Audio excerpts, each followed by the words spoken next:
Yuk kita cek belajar mengemudi salah satu alat berat yang paling sulit untuk dikemudikan. Nih di belakang kita ada motor grader. Yuk kita lihat. Let's go study tour alat berat. Nah ini dia unitnya. Ini adalah salah satu alat berat yang paling sulit untuk dikemudikan. Ini adalah alat berat motor grader merek Komatsu tipe GD511A. Ini adalah alat berat yang digunakan untuk meratakan atau menggrading jalan atau permukaan yang diinginkan menggunakan blade yang ada di depan ini.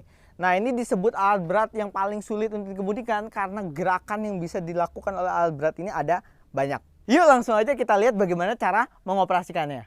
Pertama kita masuk dulu ke dalam kabinnya. Agak tinggi. Dan ini dia dalam kabin dari motor grader merek Komatsu tipe GD511A. Ini dari sini udah kelihatan ya, ini salah satu alat berat yang paling sulit dikemudikan. Karena tuas pengoperasiannya aja ada banyak. Mirip kayak piano nih tuas-tuasnya. Yuk langsung aja kita nyalain motor gradernya. Ini kunci kontak ada di sini dan kita starter. Dan ini sudah nyala untuk alat berat motor gradernya ya. Nah untuk mengoperasikannya ini ada beberapa handle nih di depan. Ini ada 8 handle, 5 handle ada di kanan, 3 handle ada di kiri. Lalu ini ada setir kemudi untuk membelokkan ban depan ke kanan maupun ke kiri. Sama ada 3 pedal di kaki. Pertama, untuk handle pengoperasian yang di sebelah kanan. Ini ada 2 handle yang ada di depan sama 3 handle yang ada di belakang. Untuk handle yang di depan ini berfungsi untuk menaikkan dan menurunkan pisau scarifier yang ada di depan. Jadi kalau kita dorong itu untuk menurunkan pisau scarifier. Dan kalau misalnya kita tarik itu untuk menaikkan pisau scarifier. Nah itu. Bagian ini turun, dia naik.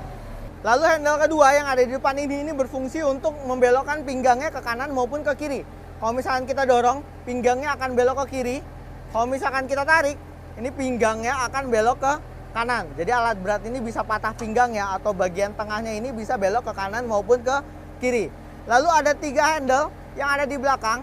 Ini handle yang paling ujung, ini berfungsi untuk menurunkan nih hydraulic blade yang ada di depan. Tapi untuk bagian yang sebelah kanan.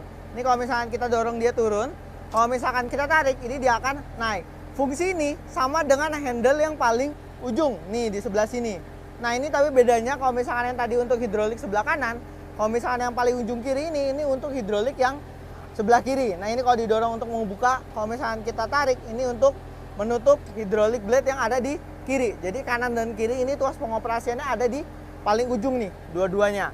Lalu untuk handle yang tengah ini berfungsi untuk membelokkan chamber roda depan. Jadi roda depannya itu bisa miring ke kanan maupun ke kiri. Jadi kalau misalkan kita dorong itu miring kanan, kalau misalkan kita tarik dia miring kiri. Lalu satu handle terakhir yang ada di sebelah kanan ini yang paling kiri ya. Nah ini berfungsi untuk mengatur kemiringan blade yang ada di depan. Jadi kalau misalkan kita dorong, ini akan belok atau miring ke kiri. Kalau misalkan kita tarik, ini akan belok atau miring ke kanan. Dan ada 2 handle lagi yang di sebelah kiri. Nah ini pertama, handle yang ini berfungsi untuk mengatur berputarnya bearing circle blade yang ada di depan. Jadi kalau misalkan kita tarik, bearingnya akan berputar ke kanan. Kalau misalkan kita dorong, bearingnya akan berputar ke kiri.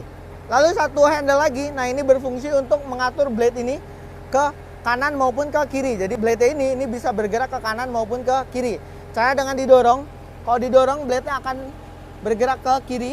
Kalau misalkan kita tarik, blade-nya ini akan bergerak ke kanan.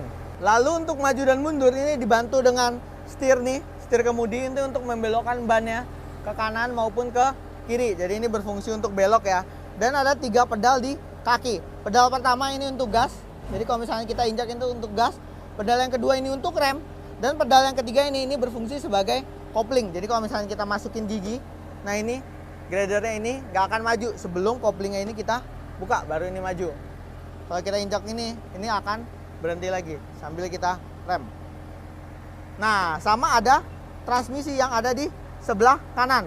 Nah, ini berfungsi untuk forward, ini maju, sama reverse, ini untuk mundur. Dan ada gigi 1, 2, 3, 4, 5-nya untuk mengatur kecepatan grader ini maju. Jadi kalau misalkan kita mau majukan, ini injak koplingnya, baru kita masukin ke gigi 1 untuk forward.